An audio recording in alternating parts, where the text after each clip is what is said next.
비국교적 개신교도, 청교도와 모든 가톨릭 및 기타 종교를 믿는 신도들과 무신론자 등의 종교적 자유와 관용을 대변하는 견지에서 제퍼슨은 1776년 6월 자신이 제안한 버지니아 헌법 안에서 모든 사람은 종교적 의견에 완전하고 자유로운 자유를 가져야 하고 누구도 어떤 종교 기구에 드나들거나 이것을 유지하도록 강요당하지 않아야 한다. 그 프리 리버티란 말이 웃기죠? 자유로운 자유. 응? 는 명제를 종교 조항으로 삼았다. 제퍼슨의 이 명제는 1776년 6월 12일 버지니아 권리장전, 버지니아 헌법 제1조에 모든 인간은 양심의 명령에 따라 종교를 자유롭게 행할 평등한 권리를 부여받았다는 규정으로 반영되었다. 이 종교 자유의 평등 권리는 양심의 명령에 따라 자의로 종교를 믿지 않을 자유도 포함하는 것으로 해석된다. 따라서 버지니아 권리장전은 마이크 찾아야 버지니아 권리장전은 버지니아 헌법에 제1조로 다 몽땅 들어가 있어요. 버지니아 헌법 제1조나 버지니아 권리장전이나 같은 말이에요. 버지니아 권리장전은 선언으로 나왔고 헌법은 이제 명문으로 나와 있는 거죠. 이 종교 자유의 평등 권리는 양심의 명령에 따라 자유로 종교를 믿지 않을 자유도 포함하는 것으로 해석된다. 따라서 아무 종교도 믿지 않는 제퍼슨 같은 세속적 자유인 또는 자유사상가에게도 종교적 자유와 관용은 보장된다. 자유사상가는 영어로 프리싱커 또는 프리싱커스라고 이제 자유사상가. 독일 말로는 프라이덴커. 라틴어로는 리베르틴이라고 부른다. 자, 계몽주의자들은 다른 말. 그 당시 계몽 철학자들, 계몽주의자들을 스스로 그렇게 부르거나 남이 그렇게 불렀어요. 종교인들은 그런 이 프리싱커를 경멸조로 그렇게 부르고 라틴어 리베르틴도 경멸조였다. 근데 자기들은 경멸하지 않았죠. 자기들끼리는. 버지니아 종교자유법의 명성은 미주를 넘어 빠르게 유럽으로 확산되었다. 1786년 파리에 나가 있던 제퍼슨은 이 법이 미국과 자기 자신에게 가져다준 영예를 자랑스러워하면서 이 법의 확산을 전망했다.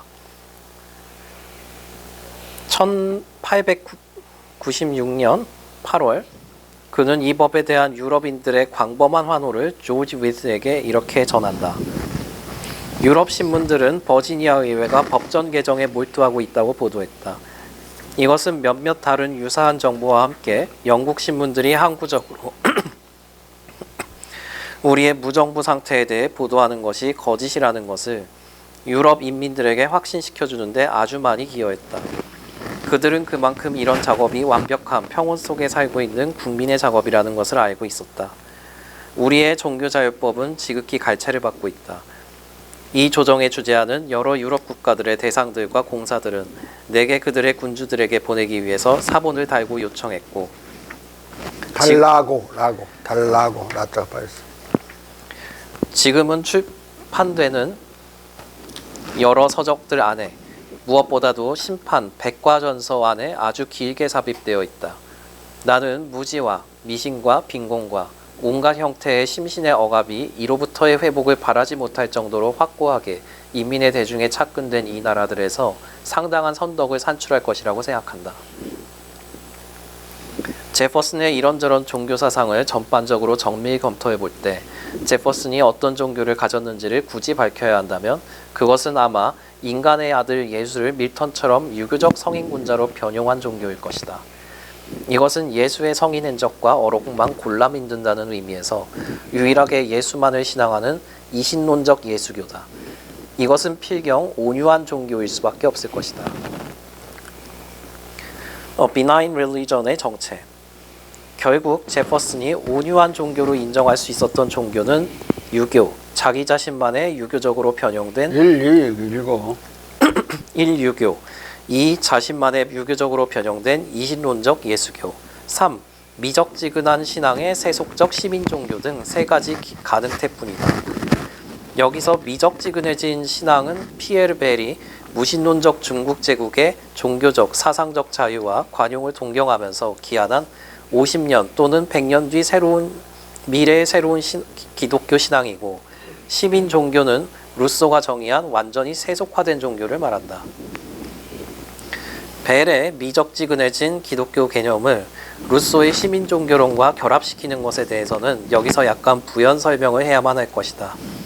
벨은 혜성에 대한 다양한 생각에서 법조인과 의사들이 재판과 질병의 존재를 자신들의 이익을 위해 활용하듯이 교황, 목사, 점쟁이들도 자신들의 이익을 위해 사람들에게 그들의 종교 안에서 미적지근해질 시간을 허용하지 않도록 주의 조치를 취한다고 말한다. 그래서 뭐 해성 같은 거, 어떤 자연적 이상 징후가 나타나면 천벌이 내리는 거라고 하고 자꾸 사람들을 긴장시키는 거야. 종교적인 신념이 미적지근해질까 봐. 무슨 뜻인지 알겠죠? 자. 이런 까닭에 전 국민이 한 신에 대한 믿음과 한 종교의 관행으로부터 반대의 믿음과 관행으로 넘어가는 것은 도덕적으로 그리고 물리적으로 불가능한 것이다.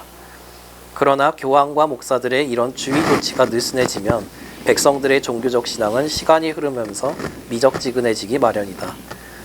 기독교 신앙이 이렇게 미적지근해진 사회가 벨이 꿈꾸는 유럽의 미래 사회였다. 어떻게 이제 이 논리적으로 설명하냐면 아버지는 아들에게 정확히 자기가 믿고 있는 종교적 신앙을 내려주는데 또 그 다음에 그 두 번째 자기 아들은 또 그 손자에게 이렇게 정확히 내려주고 또 손자는 증손자에게 정확히 내려주고 한 10대 정도 가면 조금씩 달라져 가지고 10대 가면 원래 아버지가 주었던 신앙의 형태하고 완전히 다른 것이 돼 갖고 원래 형태에서 보면 미적지근해져 있다 이거야.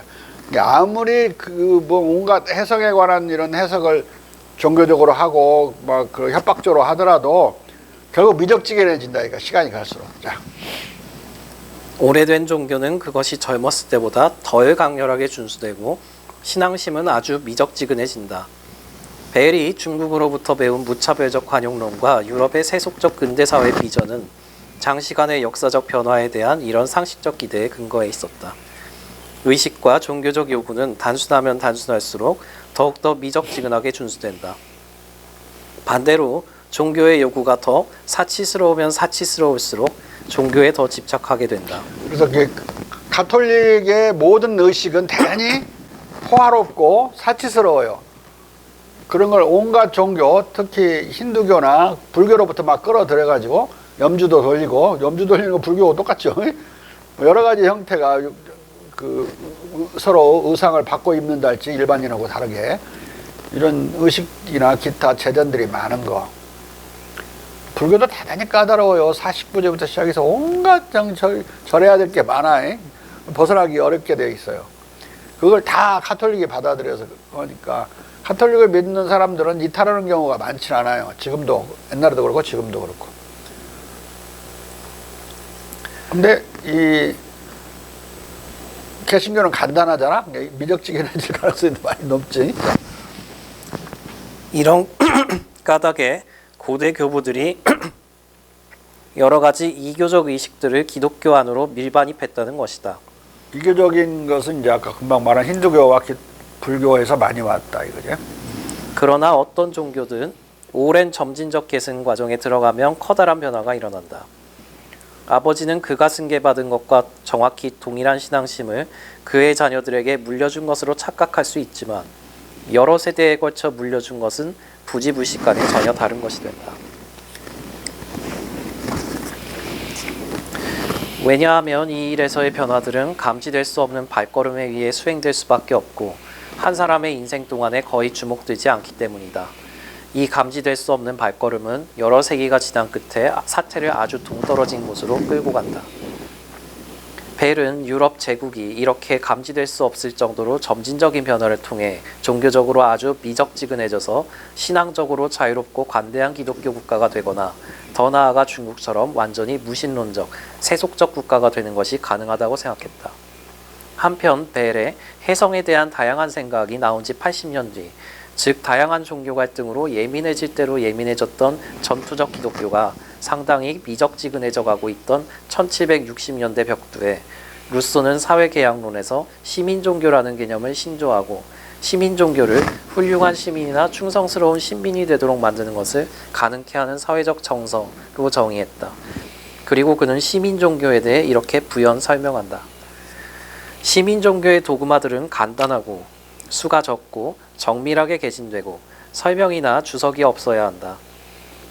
강력하고 지성적이고 인혜롭고 예지적이고 섭리적인 신의 존재, 사후세계, 정의로운 자의 행복, 사악한 자의 처벌, 사회적 계약과 법률의 신성함, 이것들은 긍정적 도구마들이다. 부정적 도구마에 관한 한 나는 이것을 단 하나로, 즉 불관용으로 제한한다. 이것은 우리가 배격해온 숭배의 일측면이다. 이제 더 이상 국교가 존재하지 않고 또 더 이상 존재할 수 없기에 우리는 남들의 도구마가 시민의 의무에 배치되는 것을 전혀 포함하지 않는 한에서 남들을 관용하는 모든 사람을 관용해야 한다. 그러나 국가가 교회가 아니고 군주가 교황이 아니라면 감히 교회 밖에서는 어떤 구원도 없다고 말하는 자는 누구든 국가에서 추방해야 한다. 이게 뭐 종교를 믿는 것을 그냥 강력한 의무로 만들고 이런 사람은 추방해버려야 된다는 소리인데, 여기서 문제는 남들을 관용하는 모든 사람들을 관용한다. 남들을 관용하지 않는 사람은 관용하지 않는다. 불관용한다 이 말이잖아요. 여기에 이제 공자 철학과 괴리가 생기는 거예요. 공자 철학은 불관용적인 종교나 사람도 관용하는 게 맞죠. 아까 어떤 이단도 공격하면 안 되는 거니까. 공자나 유교국가가 어리석어서 그런 건 아니에요. 이유는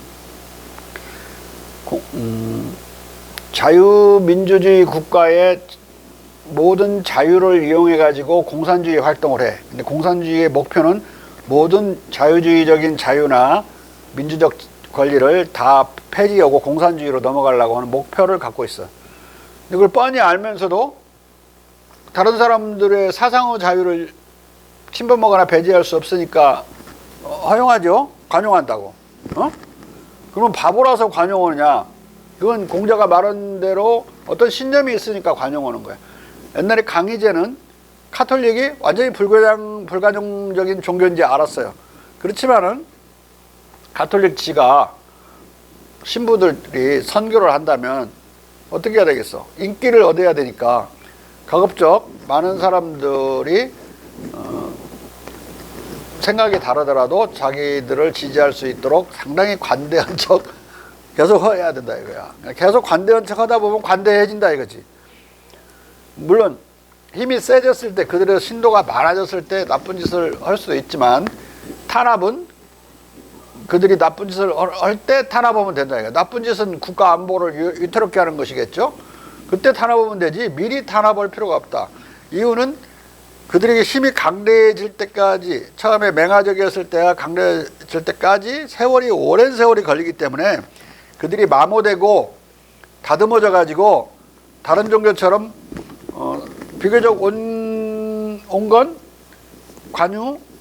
관대해질 수가 있기 때문에 미리 탄압할 필요가 없다는 게 강희제의 생각이었어요. 마찬가지로 공산주의자들이 폭동을 일으켜서 혁명적 폭동을 하기 전까지는 형법적 제재를 가할 필요가 하나도 없는 거죠. 그들이 뭐 거기 안에서 지들이 찍고 받고 뭐라고 하든 간에. 그래서 그렇게 놔두니까 동서독이 통일될 때 보면은 아주 결정적인 어떤 전환점이 있었는데, 중요한 결정을 해요. SED라고 하는 사회주의 통일당이, SED가 동독공산당이야. 동독공산당이 통일선거를 받아들이느냐 마느냐를 결정하는데 결국은 받아들이는 걸로 결정을 해요. 근데 어떤 구실하에서 하느냐, 저쪽에 서독공산당을 보니까 50년 동안 탄압을 받지 않고 동독공산당으로부터 돈을 갖다가 계속 썼는데 한 번도 탄압을 안 당했어요. 우리가 지금 만약에 통진당 북한에서 돈을 갖다 썼다 그러면 그건 완전히 그냥 짓밟아 버리겠죠. 안 갖다 썼어도 짓밟는데. 근데 그냥 놔뒀어요. 놔뒀더니 얘네들이 그걸 이제 중요한 그 근거로 삼아서 통일되더라도 우리의 활동은 탄압받지 않을 것이다. 그리고 훗날을 기약할 수 있지 않느냐. 그 논변을 가지고 강경파를 이제 온건파들이 설득해갖고 통일선거 수락 결정을 해요. 그 동독공산당이. 그냥 평화통일이 된 거예요. 50년 동안 공산당을 관용했던 서독의 승리로 끝난 거야. 근데 우리나라에서 그렇게 하자는 이야기 아니야. 우리나라 동서독과는 총 한 방 쏜 적이 없어요. 동독이 서독을 침략해가지고 침략 전쟁을 벌인 적이 없기 때문에 국제법상 침략자들이 아니고 전쟁 범죄의 대상자들이 아닌데, 북한은 남한을 공격해서 전쟁 범죄자에서 지구에서 떠나야 될 범죄를 저지른 거죠. 반인도죄랑 똑같이 평화에 대한 줄은 침략 전쟁, 크라임 어게인스트 피스를 침략 전쟁을 범한 죄 전쟁 범죄라고 그래요. 그거나 반인도죄나 똑같이 취급하는데, 지구에서 떠나라고. 근데 북한은 그런 범죄를 저지른 노동당이 있고, 그 노동당의 당시에 전쟁 범죄를 결정하거나 그걸 수행한 사람들은 다 죽었을지 몰라도 그 법인의 계속성이라는 이념에 따라 노동당은 그 책임을 면치 못하지. 노동당이 다른 정당으로 당명을 바꾸고 강령을 바꾸고 그렇게 해서 살아남은 노동당원들이 처벌받지 않을 수는 있어도 노동당은 존재할 수 없는 거예요. 통일이 되는 순간에는. 예? 그러니까 동서독과는 다른 전쟁 담화가 하나가 해결돼야 될 게 있는 거지. 그 동독 서독 사이에 일어났던 것을 한국에다가 그대로 적용하면 늘 실수할 수가 있어요. 여기는 전쟁이라는 문제가 있고, 그 남북 대결이 계속되고 있는 그런 침략 범죄 문제, 그 북한 정권이 사활을 거고 거짓말을 하는 북침했다고 그 문제가 걸려 있다고. 만약에 남침인 것이 드러나면 저거 전복돼 버려요, 저 정권은. 그 거짓말이 드러나는 경우. 우리한테는 뭐 그렇지 않지만 걔네들 안에서는 그런 큰 문제가, 헌정의 문제가 걸려 있어서. 아무튼 간에 최대한 뭐 종북적인 세력들에 대해서도 관용해야 되지만, 침략 범죄를 저지른 정당을 지지하는, 침략을 지지하는 거지, 그건 용서할 수 없는 거죠. 그러니까 통진당은 해체되는 건 맞은데, 통진당에 관계된 사람들을 감옥에 넣는 건 그 법인의 책임이, 당의 책임이 개인에게까지 일치되게 갈 수 있나? 과연 그 통진당 강령을 얼마나 믿었나? 개개인들이 신념은 많이 다르고, 강령이 뭐 똑같이 모든 사람에게 신념으로 주입됐다고 볼 수도 없는 거고. 우리나라 헌법 하에서 살고 있으면 우리나라 헌법을 다 우리가 확신하나? 헌법 모르는 사람들이 더 많을 거야. 어? 통진당에 입당하긴 했어. 통진당 강령이 뭔지도 몰라. 그런 사람까지 다 처벌할 수 있는가? 그건 아니라고 봐요. 그리고 이석기도 그 개인은 그걸 만들고 그랬지만, 과연 그가 거기 있는 강령이 들어있는 두 가지 핵심적인 거가 있는데, 하나는 진보적 민주주의라는 개념하고, 다른 하나는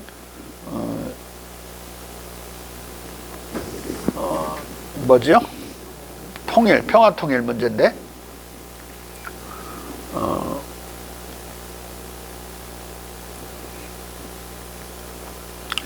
진보적 민주주의는 1950년대 초에 조소왕이 북한에 가서 노동당의 코키마에서 통일 관련된 걸 만들 때, 노동당이 지시를 해가지고, 너희들은 사회주의라는 말을 쓰지 마라. 사회주의는 우리가 쓰는 거지 너희들은 쓰는 게 아니야. 단계가 너희들은 낮은 거니까 진보적 민주주의라는 말을 써라. 진보적 민주주의라고 하는데, 그 통진당 강령이 들어있어요. 그 강령이나 이런 건 대단히 친북적이야, 종북적이야. 그 다음에 중립화 통일 방안, 평화 통일과 관련해서 중립화 통일 방안, 중립화는 중립을 하려면 어떻게 해야 돼? 모든 동맹을 단절해야지. 스위스처럼. 미국을 양키고음이라고 하는 거친 표현을 아주 순화시키면 중립화라는 말로 표현되거든. 그러니까 중립화 통일 방안을 가지고 막 국회 외통위에서 막 토론회 하고 막 그래. 미친놈들이 무슨 말인지 모르고. 그러면 그놈들도 똑같이 처벌받아야 돼야지. 통진당 세력만큼. 안 그렇잖아. 뭔지도 모르고 하는 놈도 있고, 목사들은 또 좋아해요. 그런 말, 중립화 통일 방안. 안 그래? 근데 그 두 개가 다 조소왕이 노동당으로부터 주문받아서 그때 남북 월북자 통일협회인가 거기서 만든 강령이에요. 그걸 그대로 집어넣은 거야 거기에. 무슨 뜻인지 알고 집어넣는 사람은 무슨 뜻인지 알고 넣느냐, 그것도 확실치 않고, 거기 넣었다고 그래서 조소한 관계를 아는지도 의문이고, 조소한 관계도 나나 알지 몰라요. 이석기는 몰랐을걸. 듣기 좋으니까 갖다 썼겠지. 근데 그래도 그런 건 조소왕의 바로 밑에서 일했던 비서 같은 사람이 결국은 탈북해가지고 모스크바를 통해서 우리나라 들어온 적이 있었는데, 그 사람이 80이 가까워서 와갖고 중앙일보 기자가 이제 조소왕의 근황에 대해서 물어서 기사를 보도한 게 있거든. 거기 보면 이제 그 진보적 민주주의와 이제 중립화 통일 방안이 거기서 노동당이 넘겨준 것이다, 이렇게 다 증언을 해요. 그때서 이제 드러난 거지, 이게. 아, 이 두 개념이 거기서 직송된 것이라는 게. 근데도 책도 쓸 때 그 각주에다 많이 해놓고 그랬는데, 헌법재판관 중에 그 노동강, 아니, 그 강령, 통진당 강령을 아무리 읽어도 종북성이 없다고 그래가지고 거의 혼자 정당 해산 명령을 할 때 반대 소수 의견을 낸 헌법재판관이 있어. 근데 그자가 헌법재판소장이 될 차례야. 근데 국민회의가 청문회에서 2석을 갖고 있었거든. 소장 청문회에서. 이제 의견이 엇갈려 있고, 집권당하고 이제 그쪽 문재인 정부는 만들어 주려고 했던 것 같아. 근데 그게 드러났어. 통진당 때 소수 의견을 냈다는 거, 해산 여부를 할 때. 근데 그 내용이 고약해. 강령을 아무리 읽어도 종북성이 없다고 그런 거야. 그래서 김현배 통해서 너 그 두 놈 알아? 그 국회의원? 초선들인던데? 그러더니 안 돼. 말 잘 듣는 말 잘 듣는데야. 그 둘이 반대하라고 그래. 그래서 잘라버렸어. 다 된 헌법재판 소장 못했지. 그래서 나한테 걸려가지고 내 책 그 몇 페이지에 뭐 있으니까 복사해서 그 의원들 주어서 설득해라 그랬더니, 설득할 수 없는데 읽자마자 이 새끼 안 되겠다고 그래. 어? 아, 일반 사람들은 몰라도 상관없어. 이석기가 몰라도 상관이 없어. 그래도 헌법재판관 정도는 알고 있어야지, 그런 건. 어? 대학 교수가 아는 정도는 알고 있어야 되는 거 아니야? 그래도 대법관보다는 유식해야 되는 것이 헌법재판관 아닌가? 그래, 안 그래? 아, 대법관의 그 사안도 다 헌법재판의 대상인데. 그래도 관용은 적용될 수 있다.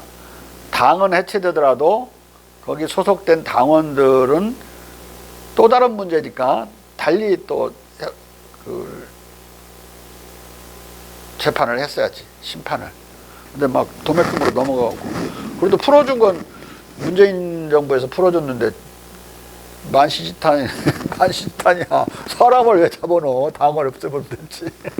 다른 당을 만들 수 있어. 마찬가지로 나중에 우리가 통일됐을 때 노동당이 다른 당을 만들 수 있어. 같은 사람들이 모여서. 그 강령은 못 쓰는 거고, 또 그 강령은 쓸 수가 없는 거야. 그렇지만은 뭐 따로는 만들어서 할 수 있는 거죠. 그 정도는 관용할 수 있다. 서독 공산당에 대한 서독 정부의 관용성까지는 못 가도, 서독 공산당이나 동독 공산당은 전쟁 범죄를 저지른 적이 없어요. 전쟁 범죄는 가장 엄한 국제법상의 강행법규예요. 유수 코젠스라고 그러죠. 어느 나라든지 잡아서 반인도 범죄자와 전쟁 범죄자는 어느 나라든지 잡아가지고 어느 재판소에서든 재판할 수 있어요. 자. 루소가 이 시민종교 논의에서 시민종교의 긍정적 도구마로 사후세계를 운의하는 것은 그의 기독교 편향을 보여준다. 그리고 관용 범위를 남들을 관용하는 모든 사람으로 국한함으로써 타종교를 불관용하는 가톨릭교도도 추방해야 한다는 식으로 말하고 있다. 또 여기에다 감히 교회 밖에서는 어떤 구원도 없다고 말하는 자도 국가에서 추방해야 한다고 덧붙이고 있다. 따라서 이 두 범주의 사람들은 관용의 대상이 아니라 불관용의 대상이다. 루소의 관용론은 이처럼 기독교의 본질에 속하는 불관용성을 아직 탈피하지 못했다. 그럼에도 불구하고 루소는 시민 종교가 국가에 성스러운 권위를 제공함으로써 시민 국가를 통합하는 것을 돕는 사회적 접합제라는 정의를 최초로 제공하고 있다. 따라서 벨의 미적지근해진 기독교 개념과 루소의 시민 종교는 제퍼슨의 머릿속에서 쉽사리 결합될 수 있다. 양자가 결합된 이 종교는 현세 구복 차원에서 종교를 가볍게 믿거나 아예 무신론적인 중국인들의 종교의식처럼 미적지근한 기독교적 시민종교, 즉 유교화된 기독교 문명의 시민종교일 것이다. 페어에서 볼레이를 유교와 관련해서 공자의 추종자는 주사위 던지기와 별들의 움직임으로 자신의 운명을 묻는다고 말한다. 유교에 대한 볼레이의 평가는 이것이 별들의 움직임은 사주. 사주가 태어난 시나 이런 거 하지만은 밑으로 쭉 보면 별들의 움직임이 쭉 나와요. 어떻게 나오더라? 점성수로 일종이라고 볼 수가 있는데.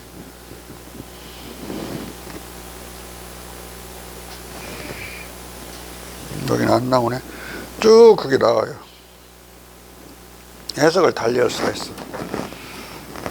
글자 그대로 오는 게 아니라 별의 움직임에 따라 같은 정관이라도 달리 해석할 수가 있다. 자. 이 평가는 힌두교, 이슬람교, 기독교에 대한 볼레이의 독설적 비판에 비하면 훨씬 덜 가혹할 뿐만 아니라 제퍼슨도 읽고 경탄했던 볼테르와 같은 제1세대 프랑스 계몽 철학자들의 공자 찬미를 전혀 부인하지 않고 따르는 아주 온유한 논평이다.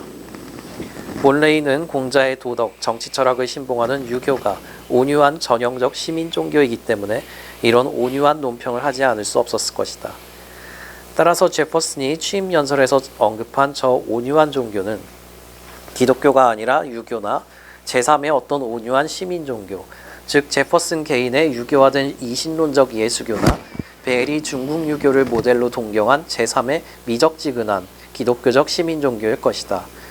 벨이 꿈꾼 제3의 미적지근한 유교적 기독교는 금욕적 전쟁 종교와 전투적 불관용의 독성이 결정적으로 희석되어 유교화된 신기독교다. 제퍼슨은 이 제3의 온유한 종교라는 수로로서 수천 년 동안 미적지근한 시민 종교로 기능했던 유교를 직접 가리켰거나 적어도 유교를 시민 종교의 전형으로 사고하면서 벨의 미적지근한 기독교와 유사한 루소의 시민 종교 개념을 염두에 두었던 것이 분명하다. 따라서 저 온유한 종교가 유교이거나 예수를 유교적 성인으로 변용한 밀턴과 제퍼슨의 이신론적 예수신앙 또는 세월이 흐르고 흘러 미적지근해져 유교와 유사한 시민 종교로 희석된 피에르 벨의 그 어떤 유교화되고 관용적이 된 기독교적 종교일 것이라는 해석은 결코 무리일 수 없다.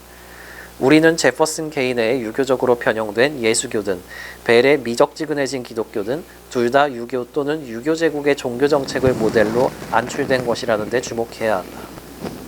즉 당시 미국인과 유럽인들에게 유교 또는 공자 철학은 세계사적으로 유일무이하고 전형적인 온유한 시민 종교였다는 역사적 사실에 주목해야 한다는 말이다.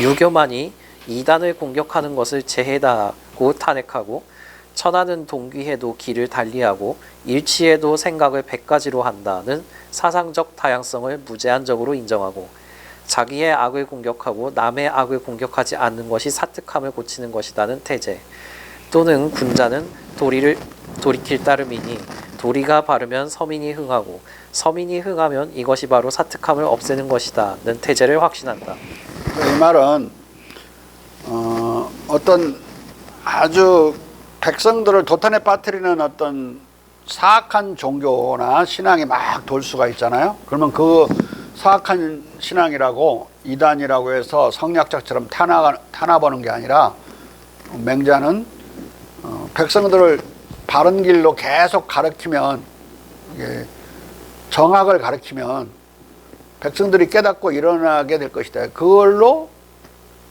다 끝나는 것이다. 탄압할 것이 없다고 본 거예요. 이건 여러 번 천주쟁이들에 대한 탄압을 후리가리를 계속 요구하는 상소문이 계속 빗발칠 때 이 규절을 주로 정조가 많이 인용하거든요. 바르게 정학을 하면 되는 것이지 탄압할 필요 없고 이렇게 흥하면 백성이 흥하면 흥한다는 말이 깨치고 일어난다는 뜻이 있어요. 백성이 깨치고 일어나면 그걸로 다인 것이지 그들을 탄압할 필요가 없다. 또 마찬가지로 이제 정조를 담고자 애를 썼던 고종도 그런 기독교 탄압이나 정치 탄압, 윤치화 같은 거 모가지 배서 효소라고 그럴 때 똑같은 말을 해. 정악을 하면 되지. 그럴 필요가 있느냐. 자. 유교는 이단 공격에 대한 탄핵, 사상적 다양성의 무제한적 인정, 타인 공격 없는 자기 비판을 통한 바른 도리의 복원 등을 정치사상적, 학문적, 종교적 신조로 삼는 무제한적 관용의 유일한 시민 종교인 것이다. 온유한 종교가 유교나 유교적 유사 종교를 은유한다는 이 해석은 또 다른 유력한 사실도 뒷받침해준다. 유교의 유자는 선비도 뜻하지만 온유 또는 유순도 뜻한다. 제퍼슨은 관행적으로 리테라티라는 서양말로 번역되는 유가 온유 또는 유순도 뜻한다는 사실을 알고 있었을 것이다. 그는 다음에 상론하는 바와 같이 대통령 시절 그의 스크랩북에 베껴 쓴 위나라 무공의 송시 기욱을 번역 해설한 윌리엄 존스가 제시한 기욱의 북글씨체 한문 원문을 보았듯이 당시 동양학의 붐 속에서 널리 퍼지기 시작한 한자와 한문을 자주 접했기 때문이다. 따라서 제퍼슨은 마치 자기 암호처럼 공자의 부드럽고 관대한 철학에 딱 들어맞는 유의 온유한 뜻을 담은 유교라는 명칭을 염두에 두고 온유한 종교라는 용어를 채택했을 것이다. 유교라는 한자를 나는 직역했다고 해석하는 거야. 선비유자도 되지만 온유할 유자가 더 많이 그걸로 쓰이거든요. 이 유자가. 유교를 직역하면 비나인 릴리전이 되는 거죠. 자. 온유한 종교는 곧 유교이고 또 유교보다 더 온유한 종교 또는 공자 철학보다 더 도그마로부터 더 자유로운 철학은 천하에 없기 때문이다. 유교는 무제한적 관용과 무제한적 사상, 종교, 학문 자유를 천하의 당연지사로 표방할 뿐만 아니라 백성의 자유와 평등과 남녀 간의 평등을 진지하게 주장하면서도 동존비하라고 한자가 들어있죠. 이건 예기에 나오는 규절이야. 남녀는 존비가 같다. 높으면 높은 대로 같고 낮으면 낮은 대로 같다. 그리스 로마식의 노예주의 자유나 중세와 근세초 유럽에서 횡행하던 군주와 귀족의 자유 등 이른바 귀족주의적 자유는 일절 거론치 않고 성인 군주의 정형이 극소화된 무위 이치로서의 덕치만을 강조한다. 그래서 유교 경전은 노예나 노비라는 말이 없는 유일한 경전이고 고대의 남녀 평등을 주장한 유일한 경전인 것이다. 반면 성서는 이불을 아담의 조수로 창조했다고 명기함으로써 남녀 불평등 창조론을 대변하고 성서의 도처에서 노예를 즐비하게 언급하고 노예의 도리를 강조하고 있다. 제퍼슨은 A Benign Religion이라는 표현을 쓰면서 암암리에 금욕적 전쟁 종교 기독교의 이게 막스 베버가 기독교를 본질 규정을 할 때 이렇게 쓴 거예요. 금욕적인 전쟁 종교다. 자. 여러 불관용 종파, 즉 가톨릭, 영국 국교 이것보다 더 호전적이고 더 불관용적이고 더 광신적 주술적인 뉴잉글랜드 청교도들의 무지몽매한 폐악과 반인도적 범죄를 떠올렸을 것이다. 제퍼슨은 1736년까지 지속된 영국의 마녀 재판, 유럽 차원에서는 18세기 말까지 계속된 마녀 화형, 17세기 내내 뉴잉글랜드에 창궐한 마녀 재판, 바로 읽어. 1647년 코네티컷에서 첫 마녀 처형을 기점으로 거의 매년 마녀 처형, 17세기 중반 93건의 마녀 고발, 20%는 남성. 마녀가 여자만 있는데 남성도 한 20% 끼는 거야. 자, 그럼 마녀라고 하면 안 되잖아요. 뭐라고 해야지? 마귀?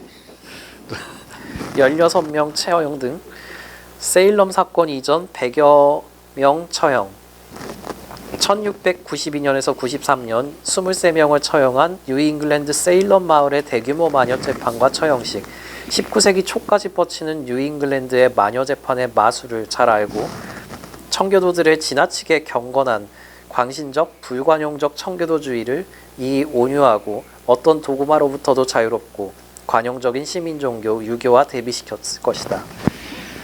왜냐하면 덕치, 정직의 실행과 절제와 인간애를 쉽사리 헌신짝처럼 내던지고 순식간에 극단적 유혈투쟁과 전쟁으로 치다르며 독실하고 경건한 군사적 투쟁, 승리 덕목들과 불관용의 악덕만을 설교하는 금욕적 전쟁 종교 기독교와 반대로 온유하고 관용적인 종교 유교는 일관되게 정직, 진실, 절제, 보은, 인간애를 가르치며 미국 시민을 계몽하기 때문이다.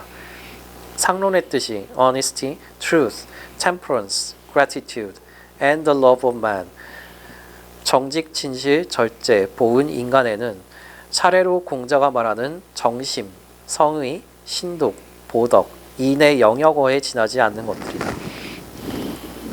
제퍼슨이 대통령 취임식 직전까지 몰레이의 폐허를 영역하다가 취임식 준비를 위해 중단하고 취임 연설문을 쓰고 취임식에 참석했다는 사실에 주목하면 우리는 그가 당시 미국에서 널리 알려진 관용적이고 온유한 유교 또는 그 자신이 밀턴을 추동해 지적을 이룬 인간의 아들 예수를 유교적 성인으로 변용해 신앙하는 유교화된 이신론적 예수교나 유교와 유사한 그 어떤 미적지근하고 온유한 종교를 신생국가 미국의 시민 종교로 확산시켜 미국 시민을 계몽하고 싶었을 것이라고 충분히 추정할 수 있다.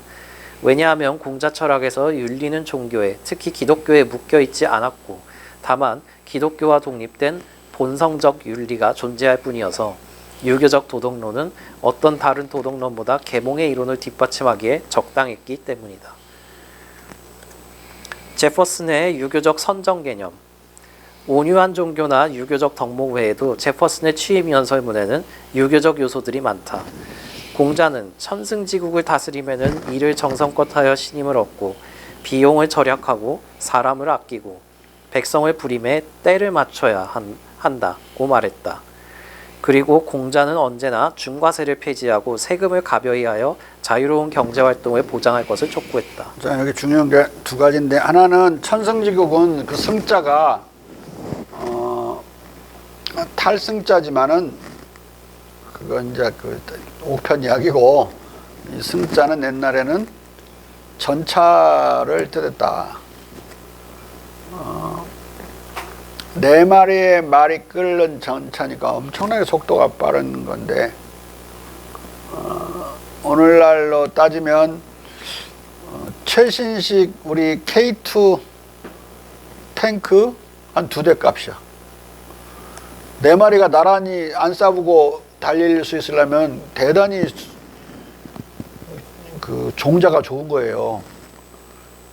근데 우리 저 경마장에서 달리는 말들,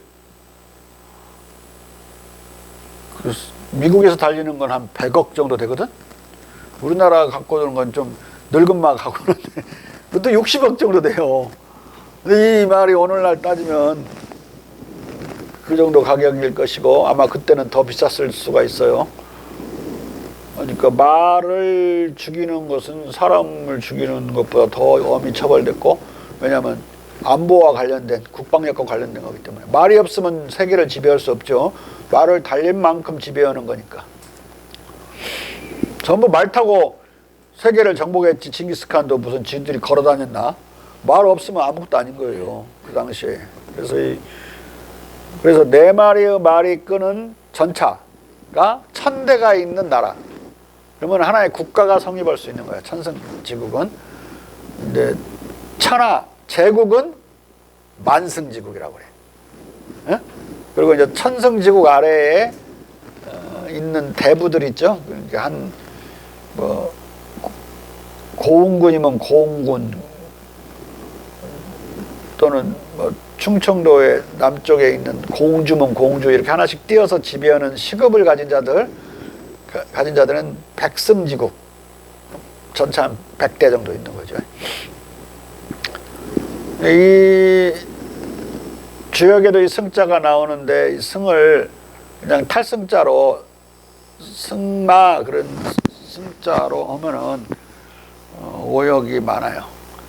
그 승은 전차의 말이라는 뜻이야. 탄다는 뜻이 아니라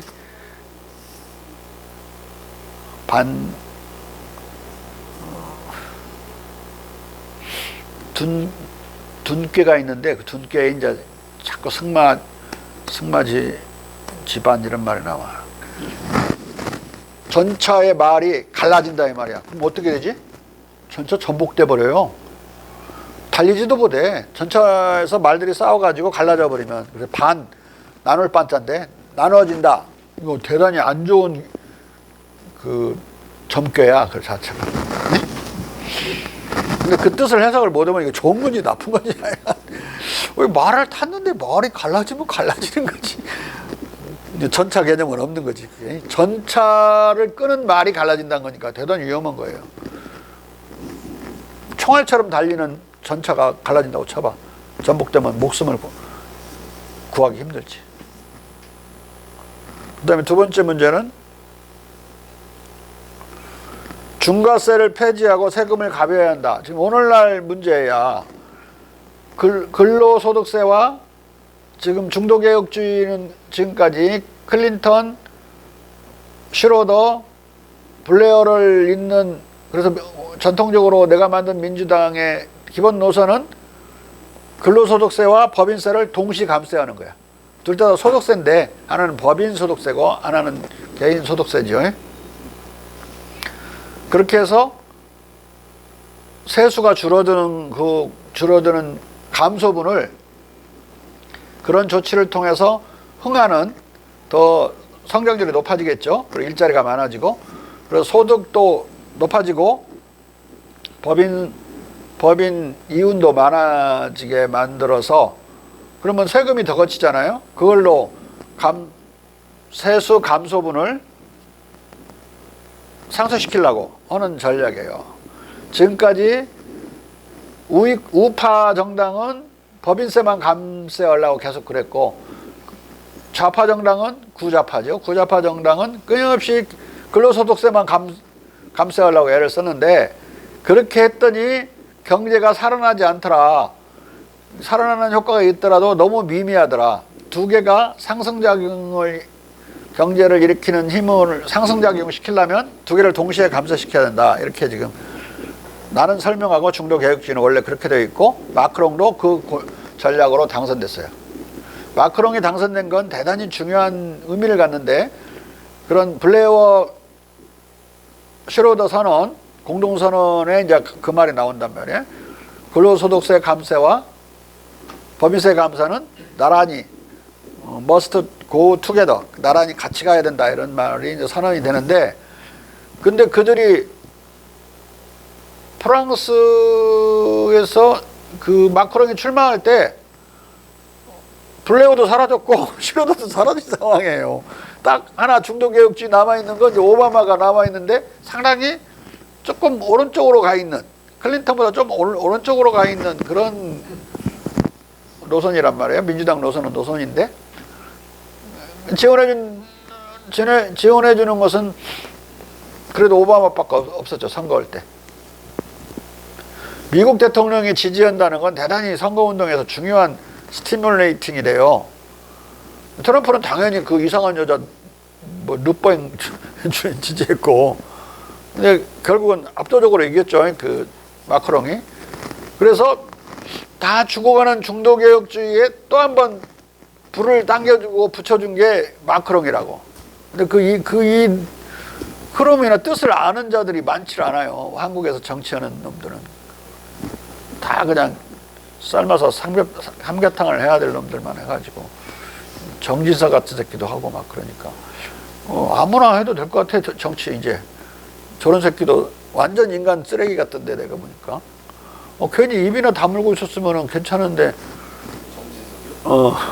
괜히 지가, 뭐 누가 물어봐서 한 것도 아니고 지가 혼자 썼지?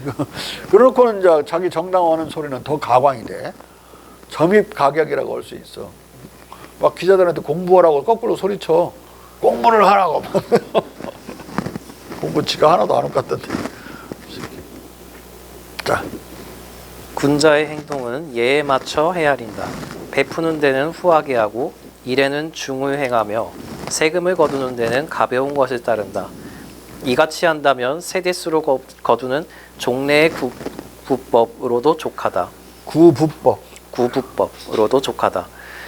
만약 예를 헤아리지 않아 탐욕이 한없는 것을 무릅쓴다면 전부법으로도 부족할 것이다. 또 만약 개손씨가 세법을 시행함에 본받고자 한다면 주공의 법전 주례가 있다. 제퍼슨은 정직, 진실, 절제, 보은, 인간애를 가르치는 온유한 종교에 의한 계몽에 하나를 더할 것을 요청하는데 그것은 지혜롭고 검약한 정부다. 이것은 바로 공자의 통치 원칙, 절용, 사민이시, 백성부림의 때맞춤, 사거 기중, 일에는 중을 씀이다. 바로 여기에 잇대서 제퍼슨은 미국 정부의 통치 원칙으로 무위이치의 자유방임 원칙과 가벼운 세금 원칙을 선언한다. 지혜롭고 검약하는 정부는 사람들이 서로 해치는 것을 억제케 하고 그렇지 않으면 자신들의 산업과 개량의 추구를 조절하도록 그들을 자유롭게 방임하고 노동계급이 얻은 빵을 그들의 입으로부터 빼앗지 않아야 한다. 이것이 선정의 총괄이고 이것이 우리의 지상 행복의 원환을 완결하는 데 필요한 것이다. 영어의 가버먼트는 통치라는 뜻도 되고 정부라는 뜻도 되기 때문에 선정이라고 할 때도 굿 가버먼트, 훌륭한 정부라고 할 때도 굿 가버먼트, 뭐 알아서 맥락에 따라 번역해야 돼요. 자, 노동계급이 얻은 빵을 그들의 입으로부터 빼앗지 않아야 한다는 것은 공자의 염종기박에 해당한다. 제퍼슨은 정부의 절용과 가벼운 과세를 노동의 짐이 가벼울 수 있도록 공공지출의 절약을 다시 강조한다. 나아가 제퍼슨은 일찍이 데이비드 휴메에 의해 강조되었으나 그간 서양의 어느 나라도 채택하지 않은 중국의 민병대 제도를 수용해 평시에 그리고 정규군이 그들을 구조하기까지의 전쟁의 첫 순간 동안 우리가 의지하는 최선의 기둥으로서의 잘 훈련된 국민군의 중요성을 재확인한다.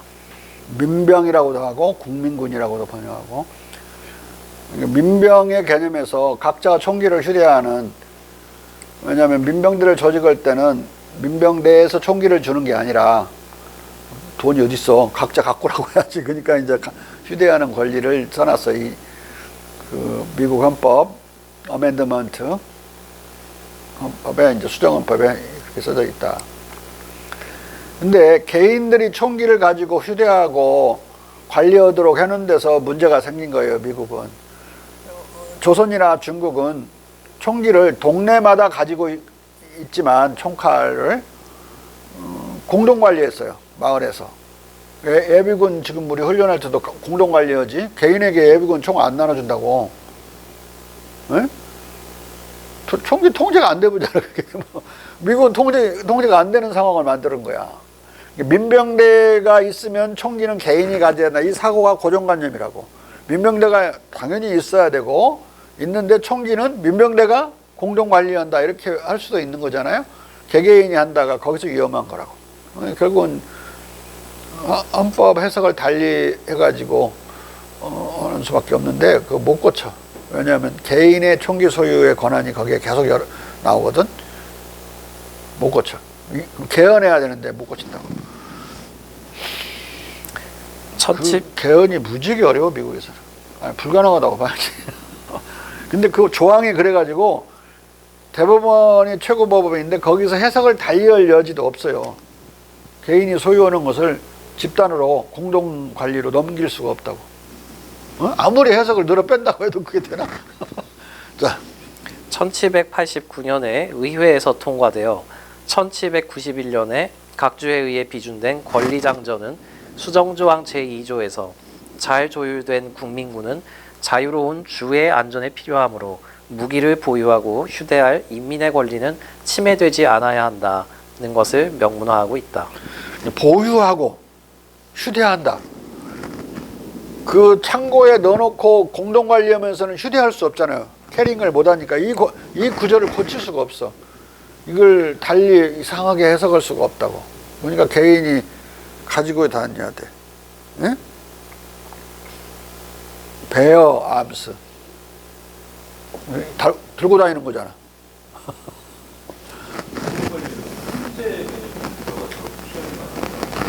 아니지, 마을마다 하니까 마을 사람들이 자치 조직인데 뭐 그런 식으로 하면 다 통제지 뭐. 다 통제, 자기가 자기 통제하는 거 있잖아요. 셀프 컨트롤. 그것도 통제야? 하기 싫어? 어? 밥도 아무렇게나 먹어버리고 막 술도 아무렇게나 먹어버리고 막 그럴 거야? 뒤에 상론하듯이 중국과 한국에서 오랜 전통을 가진 이 병농일치 민병대 또는 국민군 제도는 제퍼슨이 애독한 데이비드 휴메에 의해 영토의 방대성과 더불어 중도적 절제와 자유를 보장하는 중국의 법치주의와 최선의 군주정의 기반으로 강조된 것이다. 휴은 예술과 과학의 흥기와 진보에 관하여에서 이렇게 말한다. 중국인들의 상비 병력은 단순한 민병대, 그것도 그토록 극단적으로 인구 많은 여러 지방에서 일어나는 어떤 일반적 반란도 진압하기에 부적합한 최악의 종류의 민병대다. 그러므로 칼이 언제나 백성의 손에 들어있다고 정확하게 말할 수 있다. 어떤 반란도 진압할 수 없을 정도로 약한 민병대인데 총칼은 다 백성들이 쥐고 있어. 어떻게 되는 거야? 스스로 반란을 진압하기는커녕 반란하기 딱 좋은 상태에 있는 거지. 자. 이런 상황은 군주에 대한 충분한 제약이고 이런 반란들을 막기 위해 지방정부의 만다린이나 태수들을 일반적 법률의 통제 아래 둘 의무를 군주에게 부과한다. 이 반란들에 대해 우리는 역사로부터 그것이 지방정부에서 그토록 빈번하게 있어왔고 또 위험했다고 배웠다. 아마 이런 종류의 순수한 군주정은 외적에 대해 방위에 적합해진다면 왕권에 수반되는 평온과 인민결사체들의 중도적 절제와 자유를 둘 다 가진 만큼 모든 정부 중에서 최선의 정부일 것이다. 당시 지구상에 존재했던 정부 중에 중국 정부를 최선의 정부라고 데이비드 휴미 칭송을 한 거예요. 근데 거기에 그 민병대가 가지고 있는 손에 쥔 칼, 그러니까 이 칼 때문에 황제도 함부로 할 수가 없는, 법을 잘 지키기 위해서 수령들이 착취하지 못하도록 만드는, 수탈 착취하지 못하도록 그 방법밖에 없는, 백성들의 손아귀에 총칼이 들어있기 때문에 법치주의가 오히려 강제되는 이 파라독시카라고 뜻밖의 결실을 강조하고 있는 거예요. 자. 예술과 과학의 흥기와 진보에 관하여에서 휴미 제기한 기본 명제는 군주가 독단하는 독임제적 군주정 치하에서 시민의 자유와 선정이 불가능하다는 주장이었다. 그는 이 맥락에서 중국의 경우에 황제가 독단하는 군주정인데 중국은 왜 자유롭고 그들의 통치는 오히려 세계 최고의 선정이냐 하는 가상적 반론에 대해, 즉 만약 자기가 이 반론을 누가 할 거라고 생각해서 반론을 제기해보고 답을 하면서 이 말이 나온 거야. 답치고는 대단히 긴데 이것도 본문에 다루는 게 아니라 각주에 들어있는 거야. 각주가 어마어마하게 긴 각주야. 자. 만약 우리가 언제나 단독적 군주에 의해 다스려져 왔고 자유로운 정부의 사상을 거의 형성할 수 없는 중국인들의 행복, 국부, 선정을 우리가 어떻게 앞서 말한 원리에 화해시킬 수 있을지를 묻는 물음에 대해 각주에서 저렇게 길게 자답하고 있다. 제퍼슨은 위 인용문을 담고 있는 예술과 과학의 흥기와 진보에 관하여가 실린 휴메 에세이집, 도덕, 정치, 문예 에세이를 다 읽고 소장하고 있었을 뿐만 아니라 남에게 빌려주기도 했다. 자, 이제 이렇게까지 편집글을 통해서 확인할 수 있는 게 남에게 빌려주기까지 했어요. 그놈이 다 안 읽었다고 이제 불평까지 한다고? 그러면 제퍼슨은 다 읽은 거지. 이 글까지 다 읽은 거야. 그러니까 민병대 규정이 이제 헌법에 제2조에 들어가게 되는 거라고. 자. 따라서 제퍼슨은 휴메의 중국 분석을 잘 알고 있었다. 따라서 제퍼슨 등의 주도로 제정된 1789년의 소위 수정헌법, 즉 미국 권리장전의 제2조 민병대 조직과 총기 소유, 휴대의 기본권 규정은 휴메의 중국 정치체제 분석에 의해 직접 영향을 받았음이 틀림없다.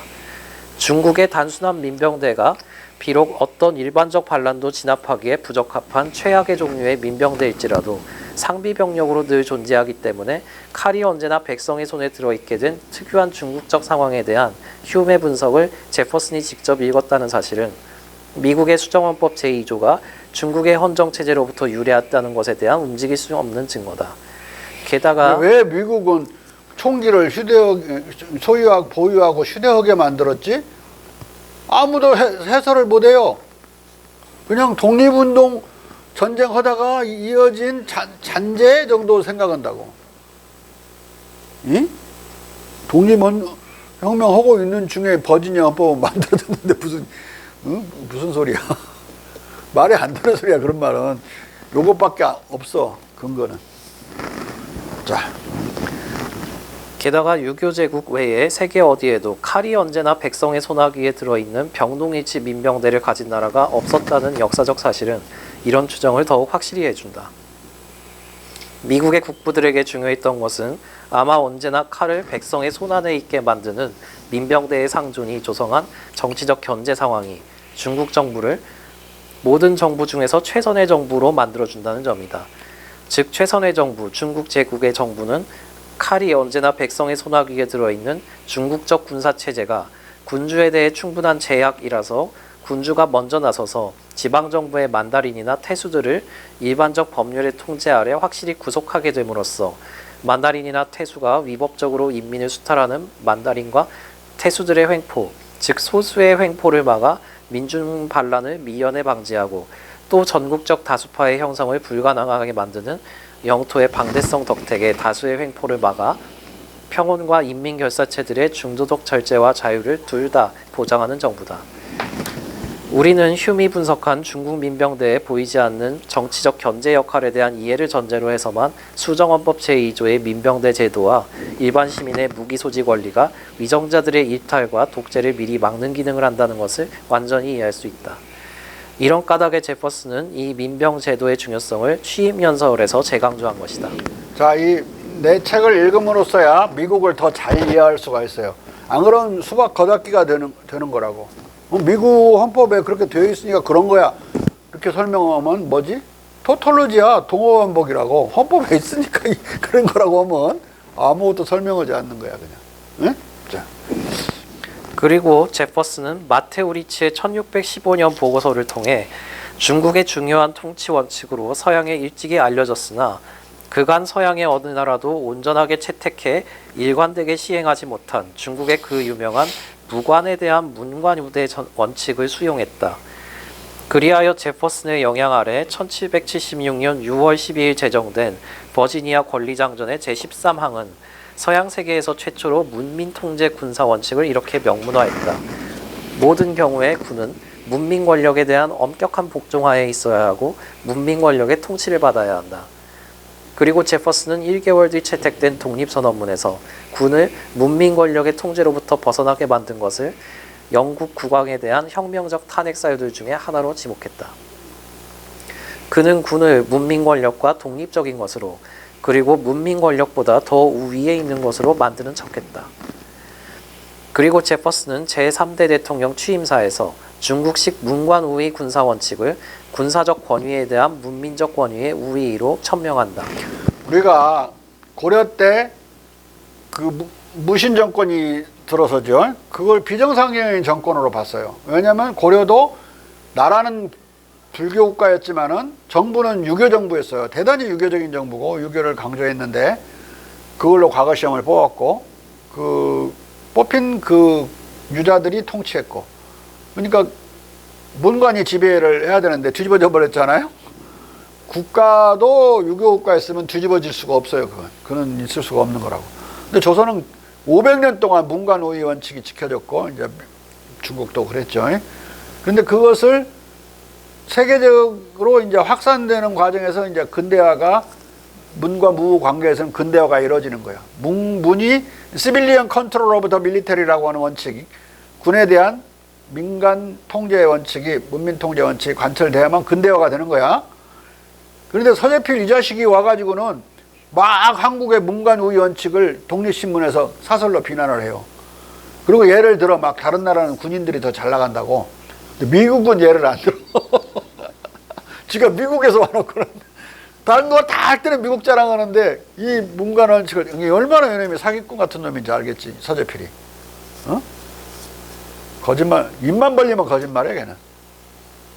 응? 완전히, 좀, 거짓말쟁이 친일파라고. 자. 이것은 버지니아 권리장전과 독립선언문에 명시된 군에 대한 문민 통제의 원칙을 재확인한 것이다. 이 문관 우위 원칙은 미국에서 중국과 조선에서처럼 일체의 군사 쿠데타, 군사정부, 폭력혁명을 영구히 추방했다.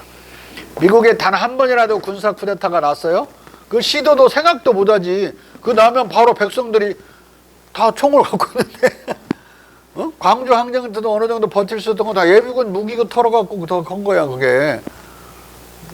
개개인의 소나기에는 없었지만, 그래, 동네 그 예비군 대장도 다 광주 사람인데, 뭐.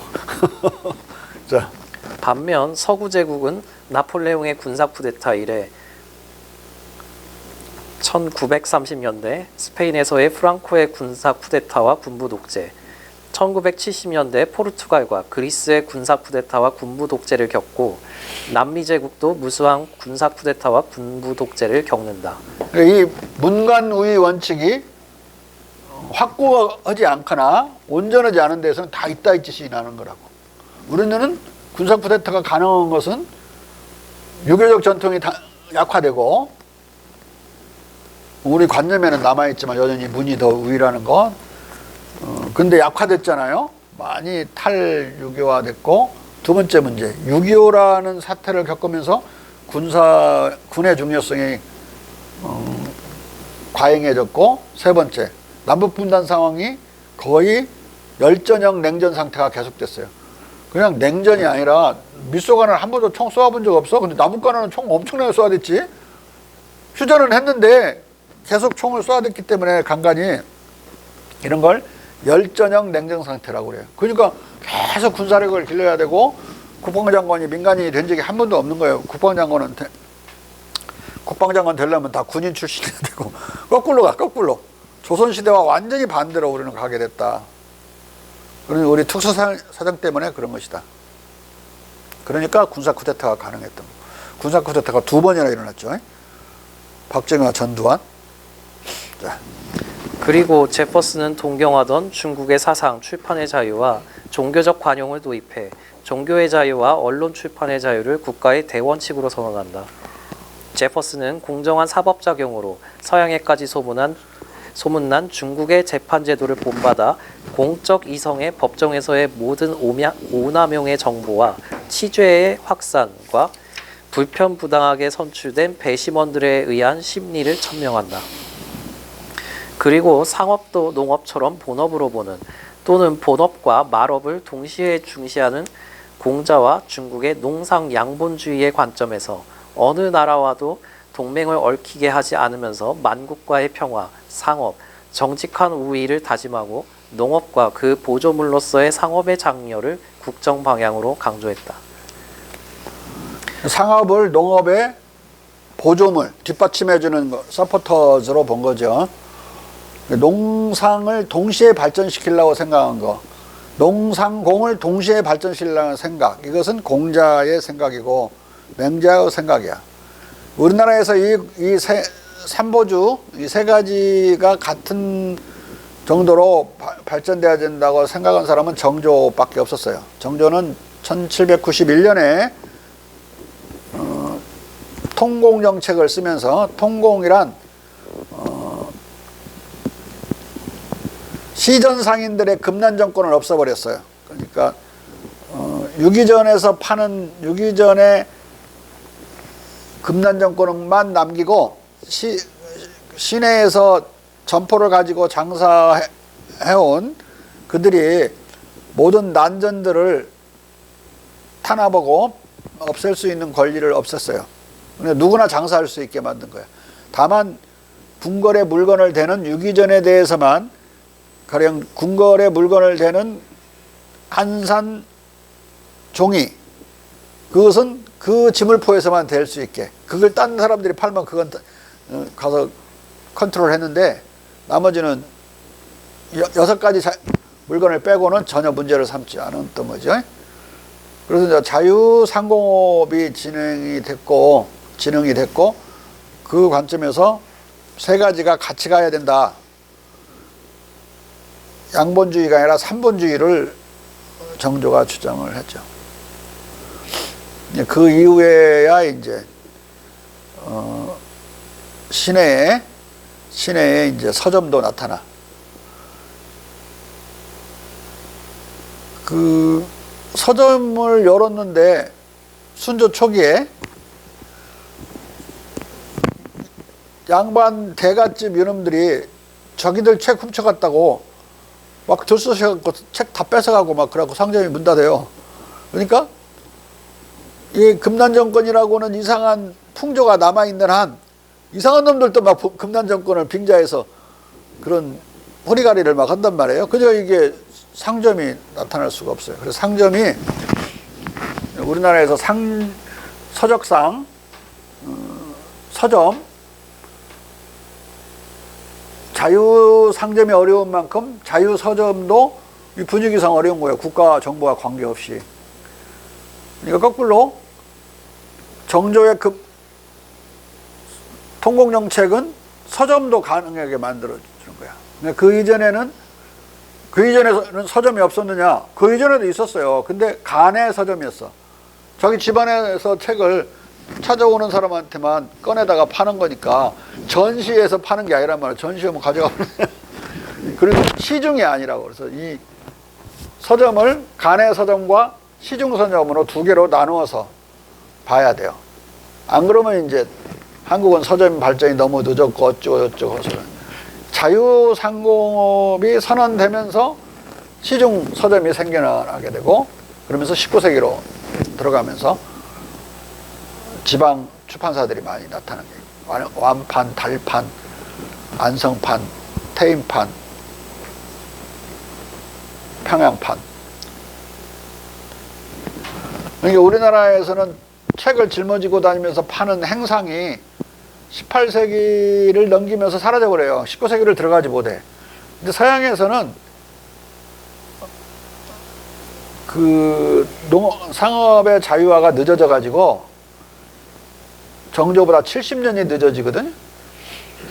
그러니까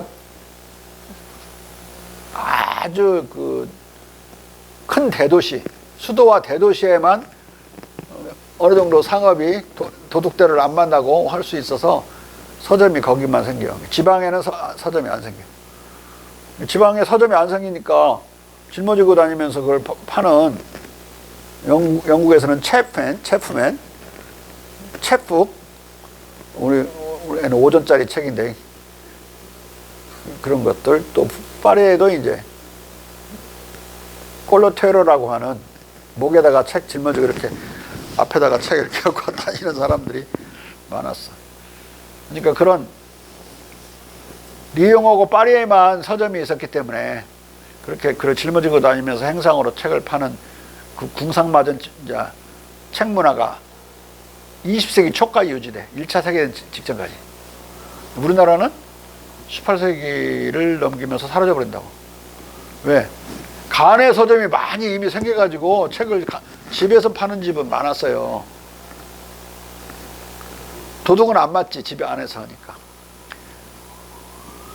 상업의 자유가 선언되기 전에는 보호도 못 받으니까 간에서 하는 것이 안전한 거잖아. 근데 이는 우리나라 서지학자들이나 국문학자들은 내가 지금 말한 그 내용을 이해를 못해, 이 똘팍들이. 그래서 막 똘팍이라고는 못 쓰고 막 석두라고 써놨어.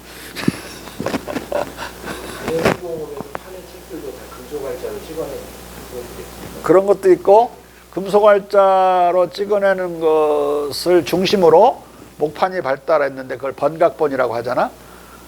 번각본은 훨씬 싸게 다른 목판과 더불어 와 달리 싸게 만들 수 있으니까 할인 번각 시스템을 이용해 가지고 상업 출판이 빠른 속도로 발전해요. 오래전부터 발전하고 쉽게 번각할 수 있잖아요. 아무 책이나 갖다가 뒤집어 엎어갖고 그냥 각판 해버리면 되니까. 근데 처음부터 정서를 해가지고 정서하는데 2달 걸려요. 근데 이게 정서를 할 필요도 없이 몽땅 한 권의 책이 있으면 60명 각수를 투입해서 하루 만에 책을 만들어 버리는데 그 각판을 이걸 2달 동안 이게 2달 하루에 240회를 다 정서할 수 없잖아. 이 2달 정도 늘어 빼니까 조금씩 나오잖아. 이게 이 각판 할 수 있는 양이.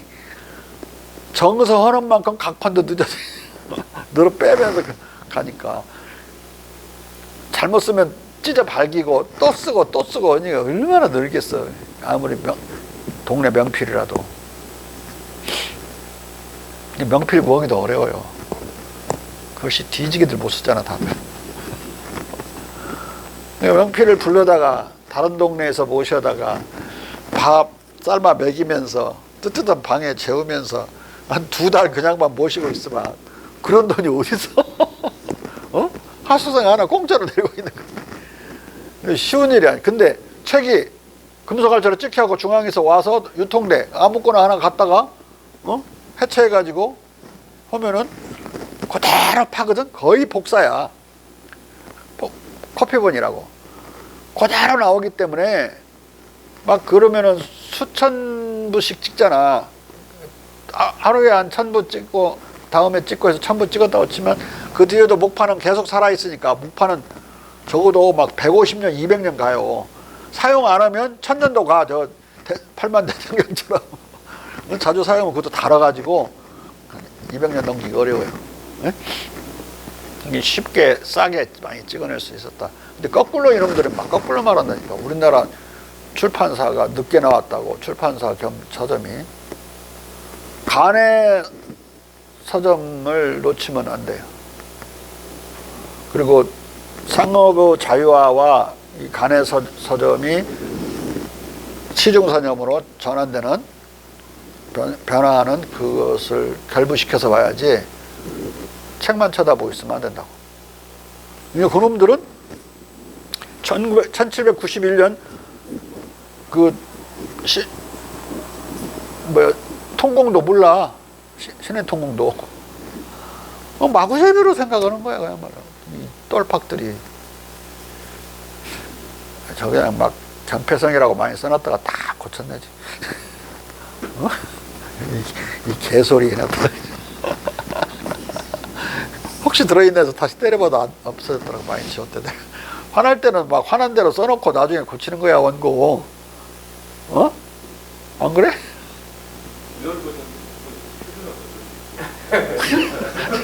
내일 버전 내가 그렇게 고쳤어. 자. 제퍼슨의 유교적 행복 국가론. 또한 제퍼슨은 공자의 민복 철학을 수용한 라이프니츠, 볼프, 허치슨을 계승하여 생명, 자유, 행복 추구를 천부인권으로 선언한 독립선언에 이어 다시 국민의 행복을 강조한다. 유엔 대사를 했던 놈들을 중국 대사, 일본의 유엔 대사 출신들, 한국의 유엔 대사 출신들이 만든 서클이 있어요. 클럽이. 그래서 상무교를 돌아가면서 그걸 하는데 누가 나하고 연설 좀 해달라고 중앙일보 무슨 대기장가 누군가가 이름도 이제 누군데?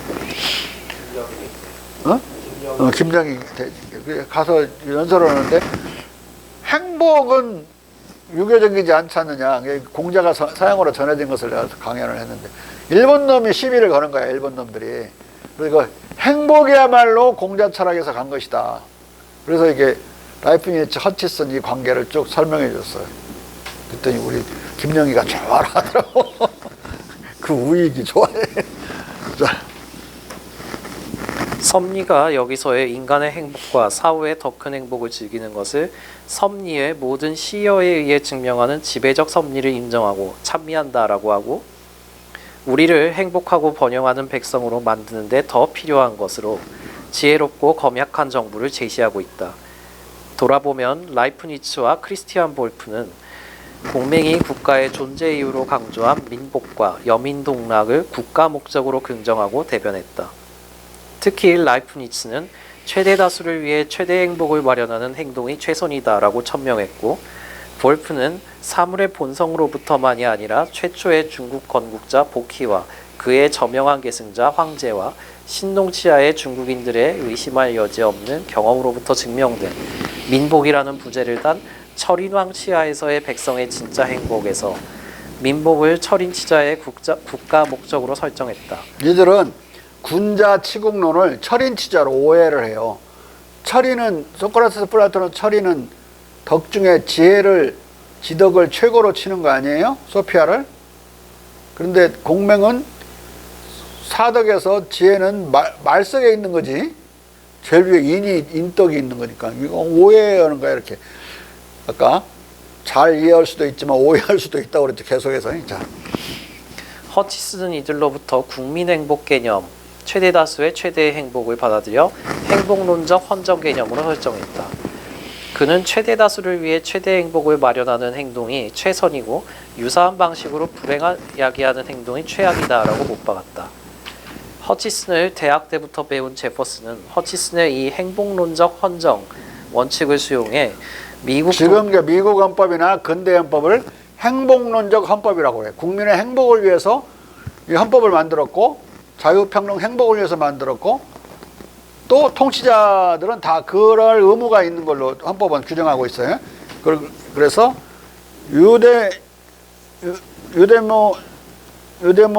유데모니스틱 컨스티튜션이라고 해요. 미국 독립선언에서 인민의 행복 추구를 국가 목적의 하나로 천명했었다. 그리고 이어서 제퍼슨은 허치슨의 최대 행복 준칙을 자신이 대표한 버지니아주의 버지니아 권리장전에도 반영했다. 최대의 행복과 안전을 산출할 수 있는 정부가 최선의 정부. 그대로 거의 뭐 같은 표현이죠.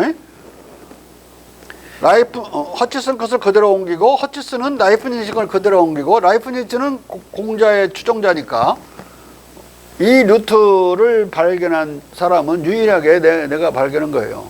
다 이거 읽어야 알지. 무연히 아는 거지. 이걸 쫓아가서 발견할 수 있는 게 아니거든요. 라이프니츠도 알고 허치슨도 알고 그러다 보니까 이게 연결되어 있는 걸 아는 거야.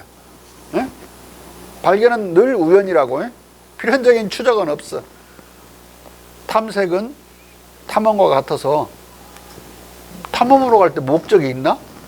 빅토리아 호수를 리빙스턴이 발견할 때 빅토리아 호수를 향해서 갔어? 그냥 가다 보니까 발견한 거지. 이름을 그냥 빅토리아라고 지어놓고. 어? 자. 그리고 그는 마침내 취임 연설에서 이 원칙을 지배적 섭리가 여기서의 인간의 행복과 사후의 더 큰 행복을 즐기는 것을 섭리의 모든 시여에 의해 증명한다고 확인하고 구현한 것이다. 한마디로 제퍼슨의 취임 연설은 서양에서 위정자의 공식 선언으로서 그야말로 전대미문의 도덕철학적, 정치철학적 내용을 담고 있다. 그 주요 내용은 대부분 권리장전, 왕위계승법 등 영국의 헌정문서와 로크의 통치이론에도 프랑스의 인간과 시민의 권리선언에도 없는 내용들이다. 그런데 이 전대미문의 공식 연설문의 주요 내용은 바로 공자철학과 중국 정치문화를 거의 그대로 반영한 것이다.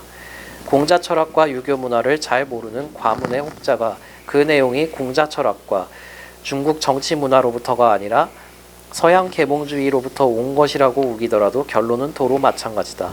계몽주의 자체가 바로 공자철학과 유교적 정치문화에서 기원했기 때문이다.